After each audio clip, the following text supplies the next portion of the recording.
Ferrari, mortadella, Yeah. culatello, tortellini in brodo. Oh, So good. man. Is that fair? No.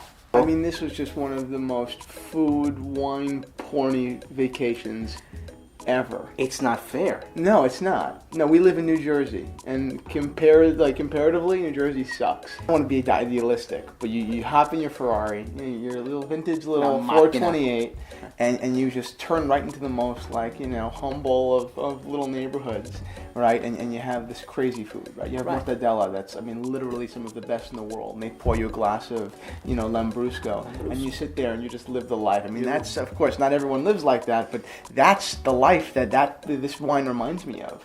This life that we've never lived, but we've seen. I mean, we've certainly seen it. We're jealous as shit. Oh, God.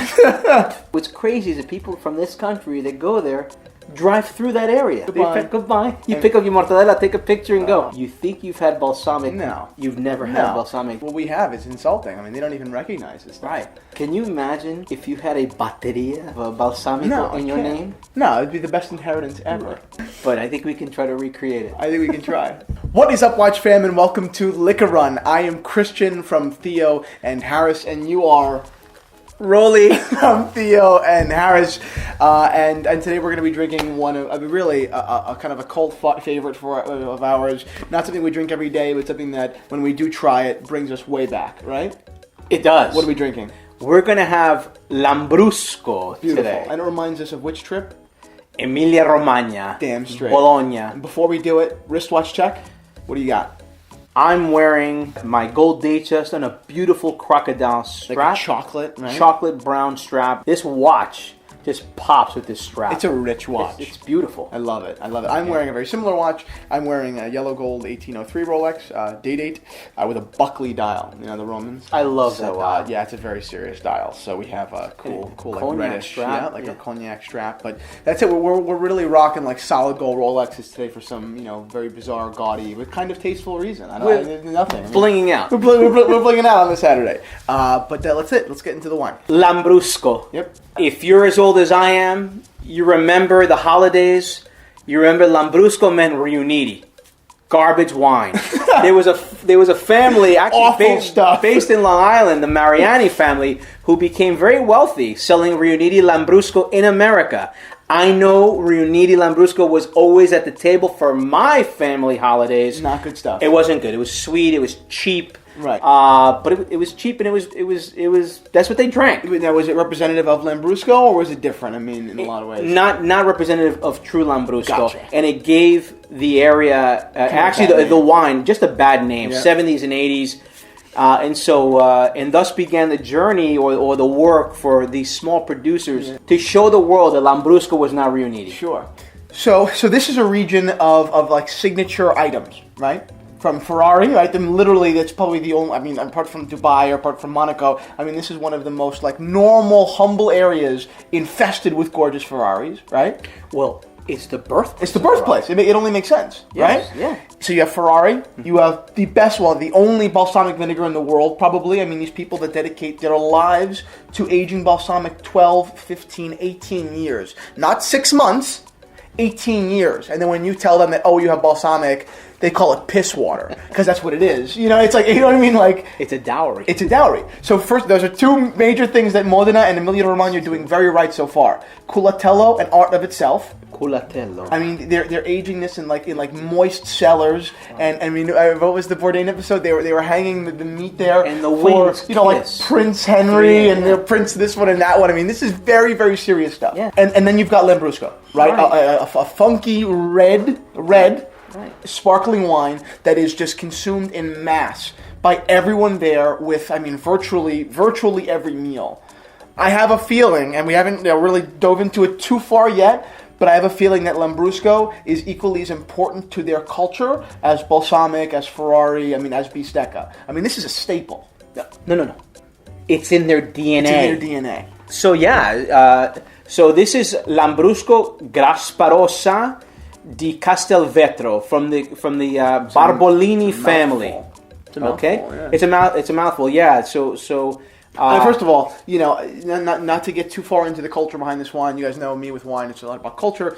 This labeling just reminds me of exactly what we had in Italy. You talk about this super simple, like design a label, throw your name on it, slap it on the bottle. This is not fancy. How much was this bottle? This bottle was $15. So it wasn't cheap either. It's not a cheap wine, but it just looks so simple. It just looks so classic. It looks so typico. You know what I mean? Right. So I'm really excited to have this. I've never had this particular wine. We did have it on a trip to Italy. I believe maybe our last trip, our second to last trip. Yeah.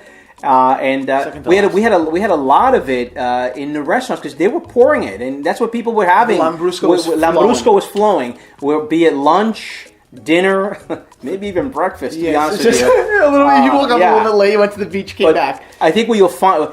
The cool part about this is a sparkling red wine. It's really, really delicious. This wine, not only nostalgic for me, bringing it back to the trip, but to me, it just complements. First of all, it's really nothing you've ever really had before. Unless you've had Lambrusco, you've never had anything that I can say, think about this with bubbles. No, it's very different. It's very delicious. Let's give it a shot. Let's open it up. Let's open it up and let's jib jab. Cool. So, as you can tell, it's got a sparkling wine, cage. Yep. Okay, and that's because they do a secondary fermentation, just like they would with prosecco or cava in stainless steel vats. Remember we talked about a long time ago the Charmat method, a cheaper way to turn it. Jesus Christ. I tried to open a bottle of this for Anna's birthday, and I didn't even touch the cork. I just took the cage off, and it went you right, exploded in my face. We are using humble glasses this week. We always do. It's so not my style. Wow, this is crazy. So I want you geeks to see. Look at this. Look what's happening in this glass. Look at the color on this. This is a beautiful deep red. This is gorgeous. Lambrusco can range from a very, very light color, depending on the type of grape the type of Lambrusco that you're using. But this Grasparosa is definitely a darker grape. Mm-hmm. I'm just amazed. I'm just amazed by the color of this. Hey, so what are you picking up?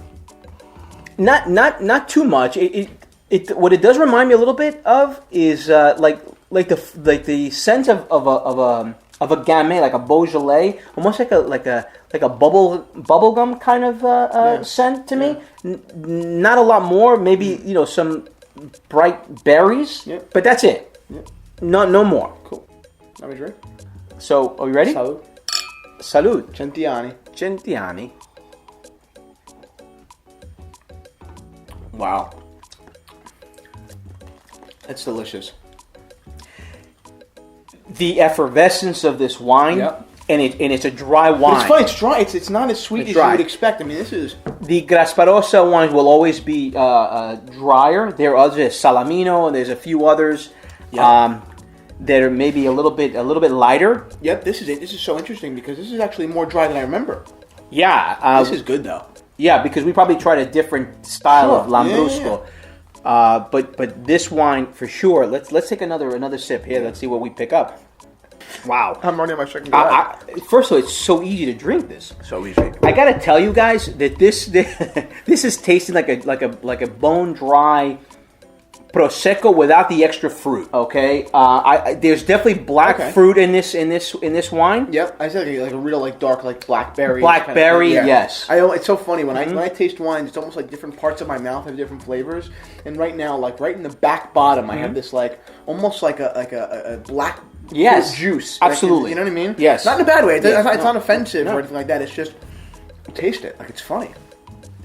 This wine pairs wonderfully with red meat.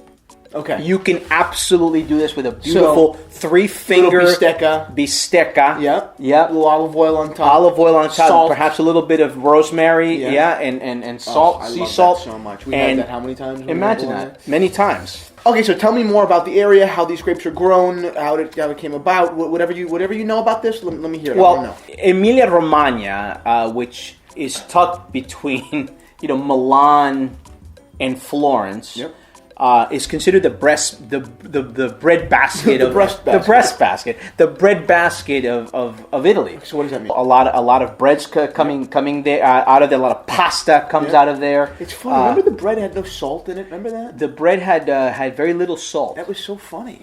Yeah, it was so peculiar. You know, coming from our palate, where you really look to just eat bread and you're expecting a certain flavor, but at least in my culinary impression. When you were eating the bread, you had to put some mortadella on it. You needed to put some lardo on it because it was a perfect canvas. It didn't impose, but it was very, very different than what we're used to. That probably had to do with many years ago. Salt was a form of paying people for their job. So salary. Okay, so perhaps there was a tax on salt, so therefore they boycotted salt, and so or they just did away with salt in their cooking, so they wouldn't put it in their bread. I think that's probably a very feasible theory. Yes, salt was a super important part of their culture, and it wasn't cheap. Maybe if we can go without having salt in this bread, it doesn't change the bread. Only it was taste. currency. You're good. Yeah. It's funny. To bring that kind of same theme there, I was making pasta. I like to make pasta a lot, and I was making pasta one time with a Southern Italian woman, with our friend Tony, and I was making the pasta, and she told me to break out the eggs, and I was using eggs. I really use eggs. Tony, I don't think she used any eggs, and she goes, "Well, what are you using these eggs for?" And I said, "Well, to make the pasta." And she goes, "Well, why do you need eggs to make pasta?" I said, "I don't know, because the binding." And she goes, No, water. I was like, "What?" She goes, "Only rich people have eggs." So I could see the same principle being applied to the salt. Absolutely. I'm not saying it's true. It's just a possibility. No, it's very true. I mean, and that's the difference in Italy between the North and the South, right? The North always had more money than the South. The South was impoverished. Yep. But on to happier things here. This wine, Lambrusco, in America, again, had a bad rap after the Riuniti, the era. It was as bad for me as it was wearing Sergio Valente jeans in the 80s. They just didn't look good on me. Do we have a photo of Dad with Sergio Valente jeans? No, I don't think so. You don't want it. Yeah. This big flat ass with a V on the back. So... But somewhere in his room, but now we find better clothing. That fit. Lambrusco today is this, or is that? It's there are a lot of small producers out there. They're importing, they're exporting wines. We're getting here. We're getting these wines on these shores, and if you're lucky enough to get to a place that has them, try them. We're blessed here in New York City. We've got a couple of restaurants that do. Carry Lambrusco. One in particular is Tagliucci e Vino. Very good restaurant. I was there around Christmas time, and I think I had two bottles of wine. And my second one, I was like, you know what? Let's go for the Lambrusco because I love Lambrusco. Do you know why why you can have two bottles? No. It's 11% alcohol. This one's 11.5% alcohol. Okay. That's very low on the alcohol scale for most of the wines that we have. Typically, we're drinking wines that are 13%, 12.5, 13, maybe even 14. Some California wines will knock you at 14. So 11.5, not too bad. 11.5 is even lower than some German wines. Wow. So and those wines are sweeter. Right. This is bone dry. Wow. So this is a really good wine. If you want to try something offbeat, and we do try to give you guys wines from week to week that you can find. And I know that this one's going to be a little bit more challenging to find, but if you can, run and buy it. Grab it, chill it, and have it with your family, with your friends. Put out a little, just go to the supermarket, get some antipasto, some exactly. some salami, some prosciutto, some mortadella. Cut it up, real nice thin slices. Get a little bit of bread, olive oil, maybe some olives, and just chill back with a bottle of Lambrusco. At least the way that I know best, and just relax, pour it, drink, and enjoy the hell out of that very typical Italian fare. And that's if you just want to start with it, right? If you want to go dinner, you can go all the way through with this wine. So I'm happy we tried this. I'm happy as well. I think that it was a lot drier than I expected, which I think that you pointed to because of the grape. But still, I enjoyed this very much. I really like it. I'm glad we tried it. Cheers, Daddy-O. Salute. Thank you guys so much for watching Liquor Run. Once again, this wine was absolutely delicious. Definitely not what I expected, but something really, really delicious that you should definitely try, if nothing else. So what was the name again, Dad? It is Lambrusco Grasparosa di Castelvetro by Barbolini. Once again, a mouthful. Thank you guys again for watching. Pick up this wine and let me know what you think.